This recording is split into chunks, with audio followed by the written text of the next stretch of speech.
بسم اللہ الرحمن الرحیم۔ ابتدا ہے رب کریم کے 99 بابرکت ناموں سے جس نے ہمارے دلوں کو ہدایت کے نور سے منور فرمایا۔ میں ہوں professor Nauman Mudassir, head of department Urdu, unique group of institutions. یہ سیکنڈ ایئر کی اردو کا لیکچر نمبر 88 ہے، یہ لیکچر نمبر 89 ہے، یہ لیکچر نمبر 89 ہے۔ تو ہم پچھلے لیکچر میں نظم تغیر کے پہلے 2 اشعار پڑھ چکے تھے، اب ہم شعر نمبر 3 پڑھیں گے۔ سوئے خزاں بہار گلستان، بہار گلستان روانہ ہے، ہر برگ کا سکوت سراپائے فسانہ ہے۔ خزاں پت جھڑ کا موسم، سوئے خزاں، خزاں کی طرف، خزاں کی جانب، گلستان باغ، گلشن، برگ پتی یا پتا، سکوت خاموشی سناٹا، سراپے فسانہ مکمل کہانی ہے۔ پچھلے شعر میں کہا گیا تھا کہ آواز خاموشی کی طرف روانہ ہے، بدل چاہتی کہ وہ سکوت، آواز چاہتی کہ سکون ہو جائے اور خاموشی ملے مجھے۔ اس میں کہا گیا ہے کہ جو خاموشی ہے وہ آواز کی طلبگار ہے دوسرے مصرعے میں، اور پہلے مصرعے میں کہا گیا ہے کہ جو باغ کی بہار ہے، رنگا رنگ پھول کھلے ہوئے ہیں، یہ خزاں کی طرف گامزن ہے۔ تو اس شعر میں تغیر کی حقیقت بیان کی گئی ہے۔ تو اب شروع کیسے کریں گے؟ بالکل اسی طرح کی زندگی دیکھا جائے، کائنات کی ہر شے میں تغیر رونما ہے، ہوتا رہتا ہے، موسم بدلتے رہتے ہیں، دن رات بدلتے رہتے ہیں، انسان بچپن سے بڑھاپے کی طرف گامزن رہتا ہے، زمین گردش کرتی رہتی ہے، سورج کے گرد سیارے بھی گردش کرتے رہتے ہیں، سورج اپنے مستقر کی طرف دوڑا چلا جا رہا ہے، اور بیابان جو ہیں وہ شہر و جنگلوں میں بدل جاتے ہیں، اور جو چٹیل میدان ہیں وہ سرسبز ہرے بھرے میدانوں اور کھیتوں میں بدل جاتے ہیں۔ تو ہر شے میں تغیر ہے اور بہتری کی طرف بھی چیزیں مائل ہوتی ہیں۔ اب یہ جو اصول ہے یہ باغ کے اندر بھی دکھائی دیتا ہے۔ گلستان میں جو بہار کھلی ہوئی ہے، رنگا رنگ پھول ہیں، بہت کیا کہتے ہیں، گل ہے، رنگا رنگ ہیں، اودے، پیلے، نیلے، گلابی گلابی پھول کھلے ہوئے ہیں، سرخ و سفید۔ تو یہ پھولوں سے مزین، پھلدار پودوں اور پھولدار پودوں سے مزین جو باغ ہے، بالآخر اس کا اختتام خزاں پر ہونا ہے۔ یہ سرسبز پتے پیلے پڑ کر مرجھا کر گر جائیں گے، اور جو پھول ہیں یہ بھی مرجھا جائیں گے۔ تو کہتے ہیں جی کہ زندگی جو ہے ہماری نظر میں عروج حاصل کر رہی ہوتی ہے، لیکن دراصل وہ موت کے تعاقب میں چل رہی ہوتی ہے۔ اچھا، تو حقیقت کیا کھلتی ہے کہ دراصل یہ موت کا سفر تھا، بندہ ایک کفن دی خاطر کنا پینڈا کردہ ہے۔ تو زندگی جو ہے وہ بھی بالآخر موت کی شکل میں بدل جاتی ہے، اسی طرح بہار خزاں کی شکل میں بدل جاتی ہے، ہماری خوشیاں جو ہیں غموں کی شکل میں بدل جاتی ہیں، تبدیلی آتی رہتی ہے۔ شاعر نے پھر اس خاموشی کو بھی کہانی میں شامل کر لیا ہے کہ خاموشی یہ وہ گفتگو کا ذریعہ ہے۔ خاموشی کی زبان میں وہ باتیں کہی جا سکتی ہیں جو گفتگو سے نہیں کی جا سکتی۔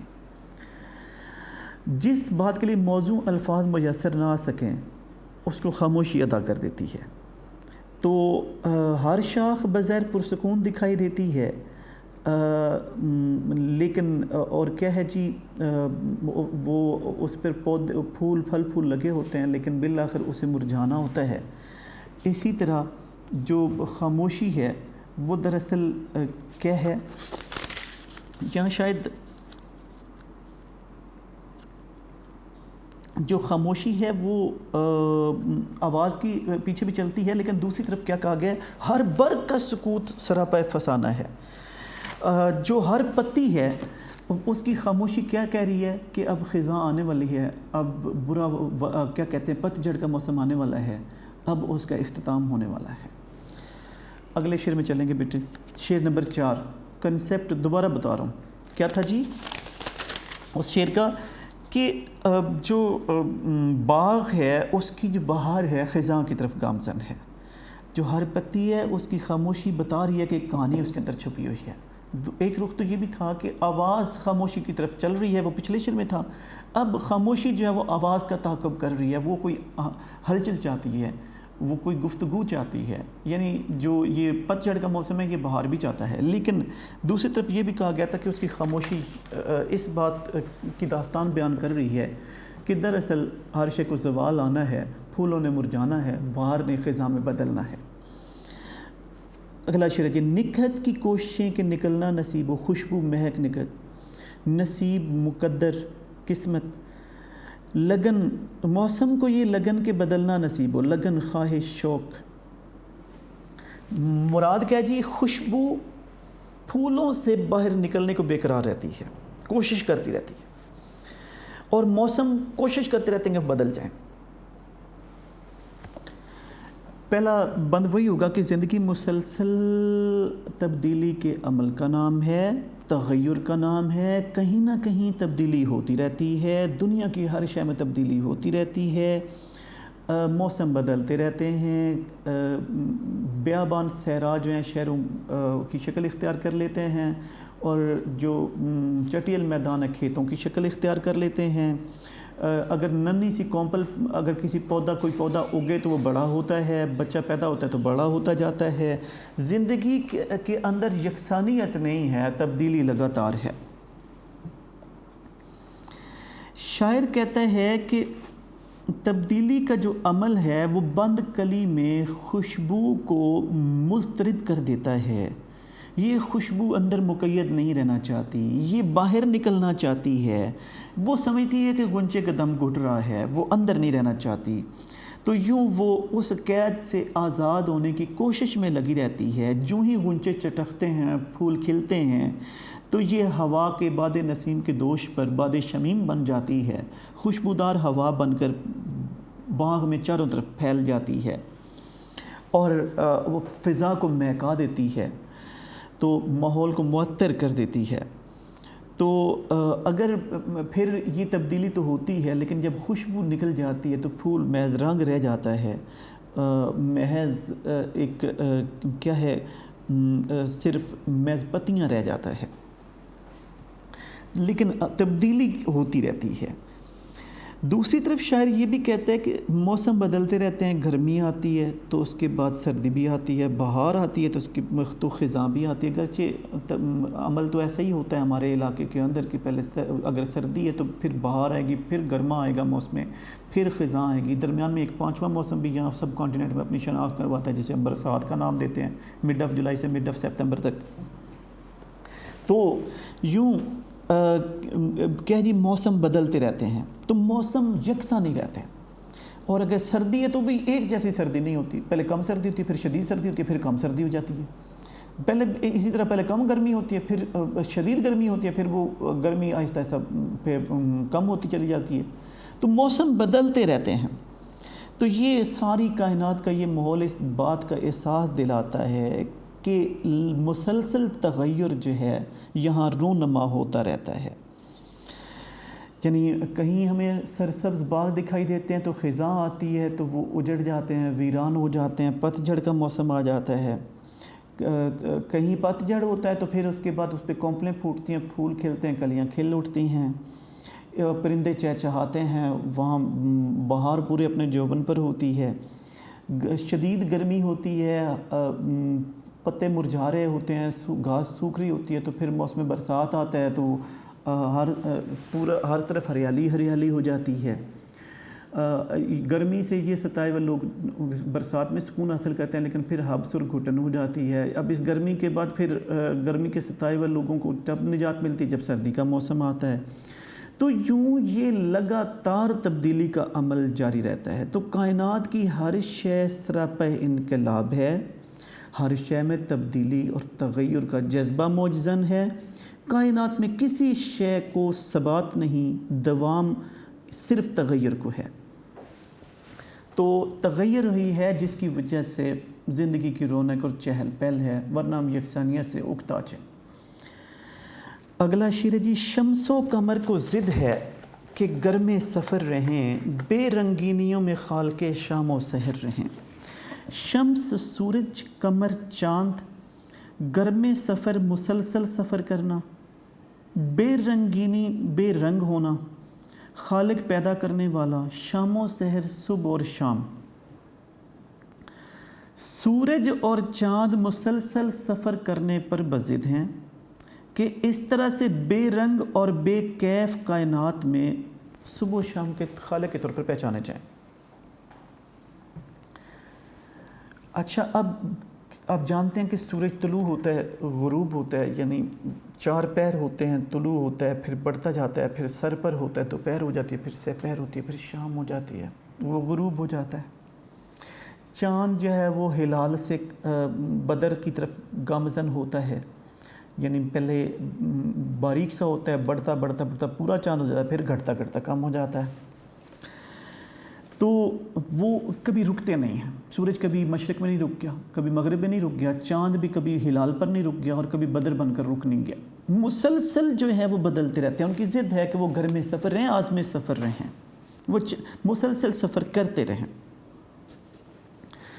تو ان کے بغیر ویسے یہ تاریک کائنات ہے تو اس میں مسلسل وہ اپنے رنگ بھرتے رہتے ہیں، سورج اپنے انداز سے اور چاند اپنے انداز سے۔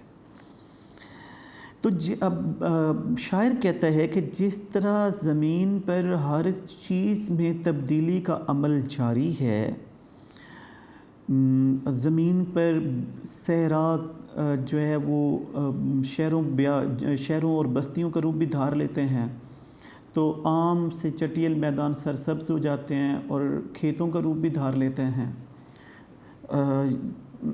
یعنی انسان اگرچہ ان میں کاشت کرتا ہے، بچہ ہوتا ہے تو بڑا ہوتا جاتا ہے، موسم ہوتا ہے تو بدلتے جاتے ہیں، تو ہر شے میں تبدیلی ہوتی ہے۔ اسی طرح ہی سورج چاند میں بھی تبدیلی کا عمل جاری ہے، وہ بھی گرم سفر ہیں، عازم سفر ہیں۔ سورج مسلسل گردش کرتا رہتا ہے، ہماری زمین جو ہے اس سے بہت دور ہے، اس سے بہت بڑا ہے،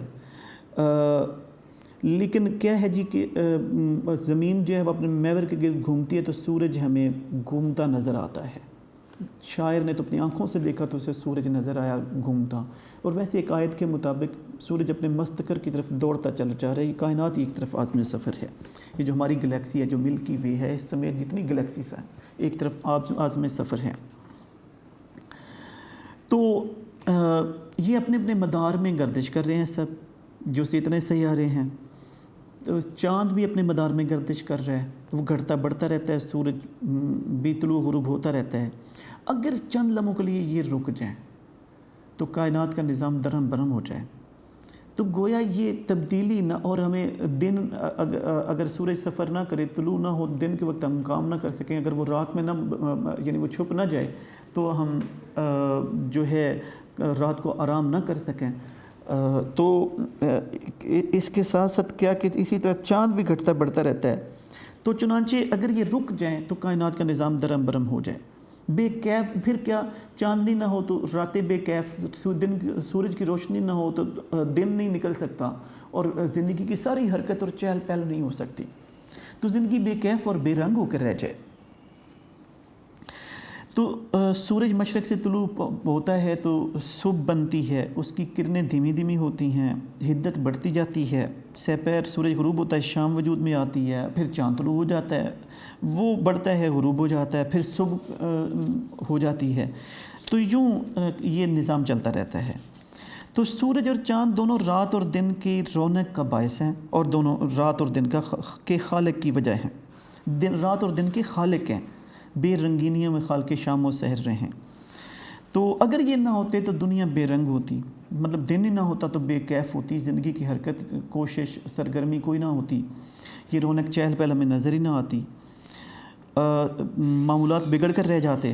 صبح ہوتی ہے تو انسان اپنے کاموں میں مصروف ہوتے ہیں، اپنے اپنے فرائض منصبی احسن طریقے سے سر انجام دیتے ہیں، سارا دن کام کاج کی وجہ سے تھک کر جو ہے وہ آرام کرتے ہیں۔ یہ دن رات کی تبدیلی انہیں جو بوریت کا کیا کہنا چاہیے کہ دن رات کی تبدیلی جو ہے انہیں بوریت اور اکتاہٹ کا شکار نہیں ہونے دیتی انسانوں کو۔ تو سورج اور چاند کی جو ضد ہے کہ ہمیشہ سرگرم سفر رہیں، عازم سفر رہیں، سفر کرتے رہیں، یہ رونق اور چہل پہل کا باعث بنتے ہیں۔ تو یہ انسانوں کے لیے کسی نعمت سے کم نہیں ہے۔ تو اس عمل کی وجہ سے سورج اور چاند صبح و شام کے خالق کے طور پر پہچانے جاتے ہیں، ان کی افادیت کو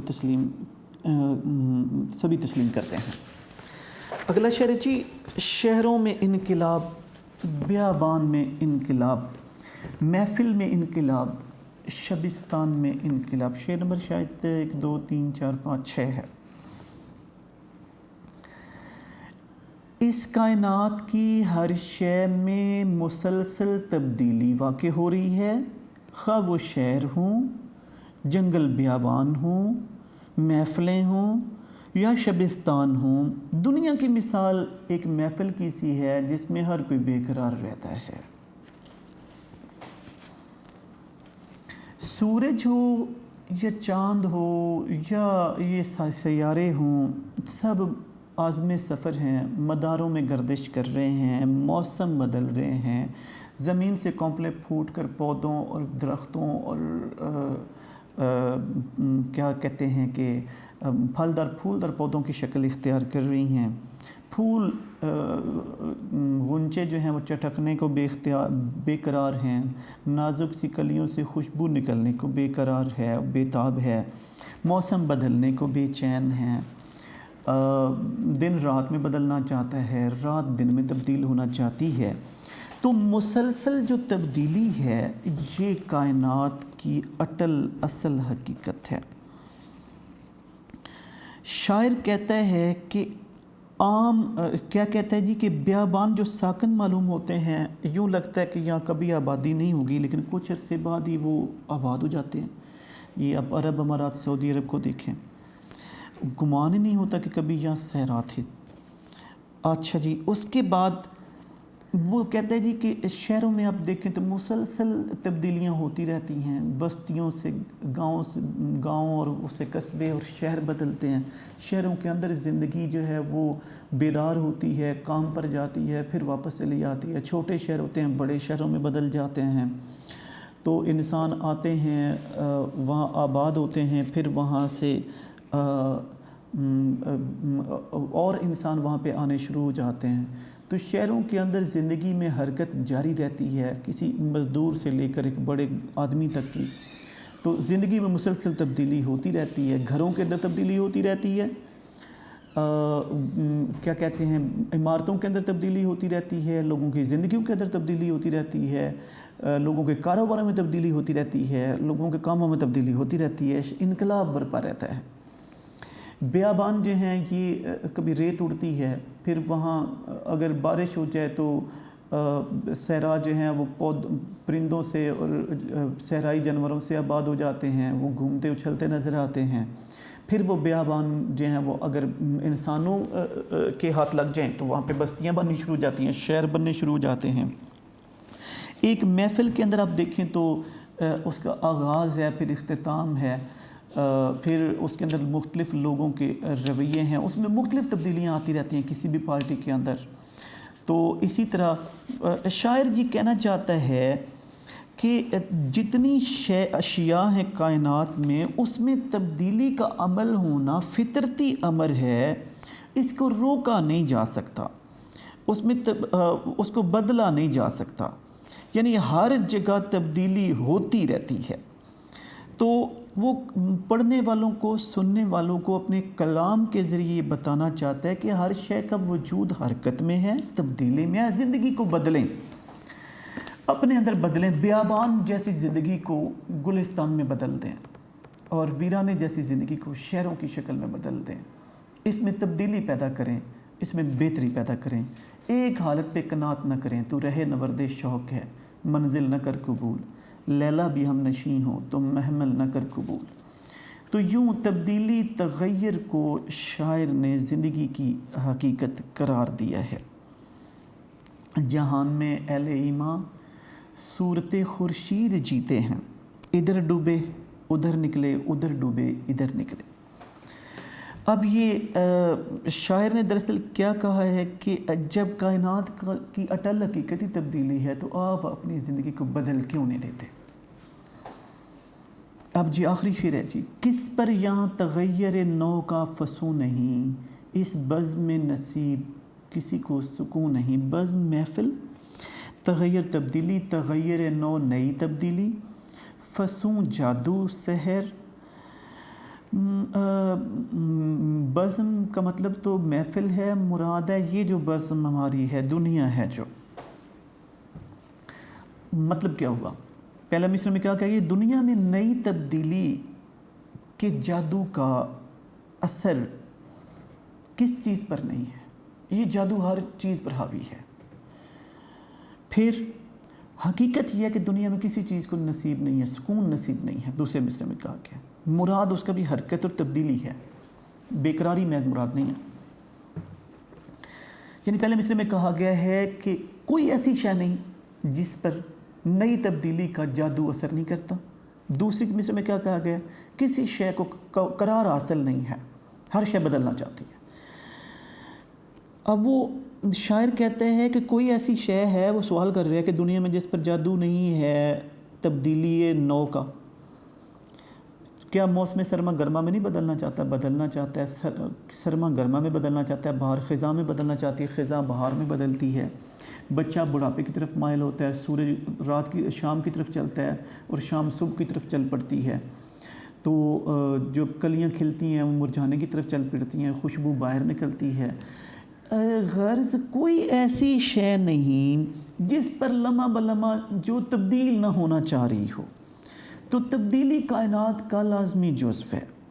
قدرت کی منشا بھی یہی ہے کہ کائنات کی ہر چیز سرگرم سفر اور گردش میں رہے۔ جو چیز راہ عمل میں گامزن ہو فطرت کو محبوب ہوتی ہے۔ تو یعنی جو چیز بھی تبدیلی کی طرف گامزن ہو وہ فطرت کو اچھی لگتی ہے، فطرت سے ہم آہنگ ہوتی ہے۔ تو اس لیے جب فطرتی تبدیلی ہے، تبدیلی کے ساتھ جڑی ہوئی ہے، تو پھر ہمیں بھی تبدیل ہونا چاہیے۔ کائنات کی ہر شے تبدیلی کی زد میں ہے۔ زمین کی مخلوق، انسان، جانور، پرندے، پھل پھول، جنگل، باغ، موسم، سورج، چاند، ستارے سب بدلنے کی طرف گامزن ہیں۔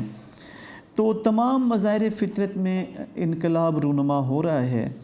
تو جب سب کچھ بدل رہا ہے تو ہمیں بھی بدلنا چاہیے۔ دیکھیں انسان نے ماضی سے جدید دور تک کے سفر کو طے کرتے ہوئے اپنی زندگی کو بدل کے رکھ دیا ہے۔ اپنی صحت کی حالت میں، صحت کی سہولتوں کی حالت میں تبدیلی لایا ہے، زراعت کی حالتوں میں تبدیلی لایا ہے، کیا کہنا چاہیے کہ گھریلو مصنوعات کی سہولتوں کی حالت میں تبدیلی لایا ہے، سفری سہولتوں کے اعتبار سے تبدیلی لایا ہے، تو اپنے ملبوسات کے اعتبار سے تبدیلی لایا ہے۔ تو تبدیلی جو ہے وہ انسان نے اگر پہلے ایسا کیا ہے تو میری قوم کے افراد آپ بھی اپنے خیالات، نظریات، طور طریقے، اخلاقیات، رہن سہن اور لباس، ہر شے میں مثبت تبدیلیاں لائیں۔ یہ ہوتا رہے گا۔ جو ترقی یافتہ اقوام ہیں، جو ترقی یافتہ اذہان ہیں، وہ ایسا کرتے رہیں گے اور تبدیلی کا یہ سلسلہ جاری رہے گا۔ یہ شاید جو ہے وہ کیا اقبال نے کہہ رکھا ہے، یہ کائنات ابھی ناتمام ہے شاید، کہ آ رہی ہے دمادم صدائے کن فیکون۔ تو یہ کن فیکون یا شاید یہ تبدیلی کا عمل جاری رہے گا، کائنات بھی بدلتی رہے گی۔ یوں شاعر نے تبدیلی اور تغیر کو موضوع سخن بنایا ہے۔ اب بیٹے آپ جو ہے اس کا جو خلاصہ، یہ تو آپ کی تشریح تھی بیٹے، اب خلاصے کے جو پوائنٹس ہیں وہ ایک تو تھا کہ میرے کلام میں کسی طرح کے شک و شبہ کی گنجائش نہیں ہے، زندگی تبدیلی کا نام ہے۔ تو پھر کیا جی، رات صبح میں بدلنا چاہتی ہے، ہر آواز خاموشی کے لیے بے قرار ہے، خزاں بہار میں بدلنا چاہتا ہے، بہار خزاں کی طرف روانہ ہے، ہر کیا جی خوشبو جو ہے وہ نکلنا چاہتی ہے، موسم بدلنا چاہتے ہیں، سورج اور چاند جو ہیں وہ عازم سفر رہنا چاہتے ہیں، شہروں میں انقلاب ہے، بیابان میں انقلاب ہے، محفلوں میں انقلاب ہے، یا ایسی کوئی شے نہیں جس پہ تغیر یا نئی تبدیلی کا جادو نہیں ہے تو کسی شے کو سکون نصیب نہیں ہے، اس لیے آپ بھی تبدیلی کی طرف گامزن رہیں۔ تو بین السطور جو ہے وہ درس تغیر دیا گیا ہے۔ شاعر جو دراصل انہوں نے ایک منفرد انداز میں سکوت کہنا چاہیے کہ ایک ایسے جمود کے شکار زندگی کو بدلنے اور حرکت اور جد و جہد کرنے کا درس دیا ہے۔ یہاں تک تو بیٹا تھا آپ کا خلاصہ۔ اب آپ کا جو حصہ نظم ہے بیٹے یہ مکمل ہو چکا ہے۔ جو حصہ نظم ہے آپ فہرست اگر کھولیں گے تو آپ دیکھیں گے نا کہ بیٹے جو آپ کی نظمیں تھیں ان میں یہ جو تغیر اور آدمی تھے یہی لیکچرز باقی تھے، تو یہ ان کے بعد آپ کی تمام نظمیں بھی مکمل ہو گئی ہیں۔ پروز پہلے بیٹے مکمل ہو گئی تھی جو حصہ نثر تھا، تو اس کے جو اٹیمپٹ کرنے کا کٹا ہوا مارکر آج میرے پاس موجود نہیں ہے، لیکن تو آپ بہرحال جانتے ہی ہوں گے کہ بیٹے جو اس کی پریزنٹیشن ہے سکھائی تھی جب آپ کو پہلا لیکچر دیا تھا کہ اب سوال نمبر لکھ کر جو ہے حصہ نظم جو ہے اب ظاہر ہے جو شعر اچھا آپ کو بتایا تھا کہ نظم کے اشعار کی تشریح الگ الگ نہیں کرتے ہیں، تو پہلے دو مثال کے طور پر اچھا کبھی جو تخلص جن میں ہوتا ہے شاعر کا وہ اشعار نہیں آئے تھے، لیکن جو بیٹے 18 کے پیپرز تھے ان میں بیٹے یہ جو ہے ضمیر جعفری والا جو پچھلا ہمارا آدمی والی نظم تھی اس کے وہ اشعار آئے ہوئے تھے جس میں شاعر کا تخلص استعمال ہوا تھا، تو لہٰذا ان کو نظر انداز نہیں کرنا چاہیے، ان کو بھی تیار کرنا چاہیے۔ ایسا کبھی ہوا نہیں تھا لیکن ایسا اس سال ہو گیا تھا، تو ہم نے نوٹس کینڈ پہ وہ پیپرز لگائے ہوں گے تو پیپر سے دیکھیے گا۔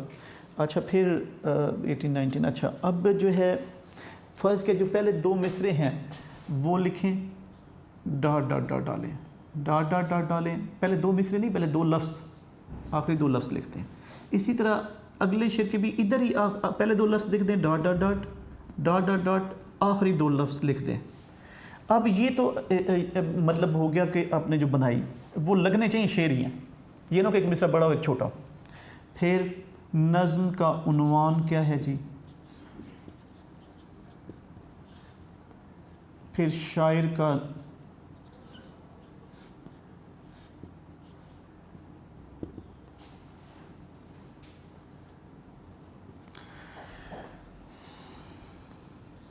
نام کیا ہے جی،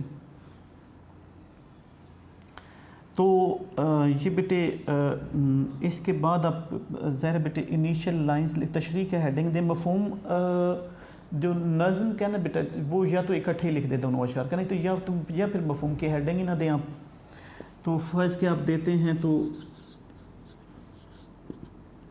پھر تشریح